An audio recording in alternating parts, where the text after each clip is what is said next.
নমস্কার, আমি সায়নী। আজকে তোমাদের সঙ্গে ভাগ করে নেব আমার কায়াকিং করার কিছু এক্সপিরিয়েন্স।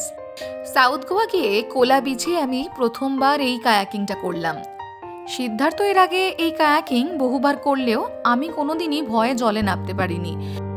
তবে কোলা বিচের এই ব্যাকওয়াটারের যে জলটা সেটা বেশি গভীর না হওয়ায় সাহস করে নেমেই পড়েছিলাম। তবে বিশ্বাস করো, 1 ঘন্টা এই কায়াকিংয়ের যে এক্সপিরিয়েন্স, এত মজা করেছি, এত ভালো লেগেছে। আমি সবাইকে সাজেস্ট করব যে এই কায়াকিংটা জীবনে একবার হলেও অন্তত করে দেখো। শুনেছি কেরলেরও অনেক জায়গায় এই কায়াকিং ভীষণ বিখ্যাত। যদি কোনোদিন সেখানে ঘুরতে যেতে পারি, এই কায়াকিং আমি অবশ্যই করব। জলের পরিসরটা অনেকটা ছোট হওয়ায় মাঝে মাঝেই নৌকাগুলো, মানে কায়াকিংয়ের যে বোটগুলো ছিল, সেগুলো একটার সঙ্গে আর একটা ধাক্কা খাচ্ছিল। কিন্তু খুব জোরে ধাক্কা না খাওয়ায় এই নৌকাগুলো উল্টে যাওয়ার চান্স খুবই কম।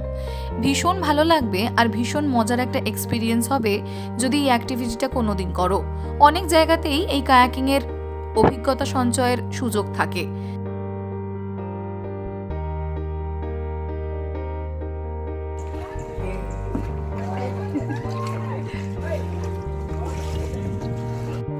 কোলা বিচে রোদ থাকলেও এই ব্যাকওয়াটারের চারপাশে প্রচুর গাছ থাকায় আর প্রচুর নারকেল গাছ থাকায় বেশ জায়গাটা ছায়া হয়েছিল, তাই একদমই রোদ লাগছিল না, ভীষণ আরাম হচ্ছিল।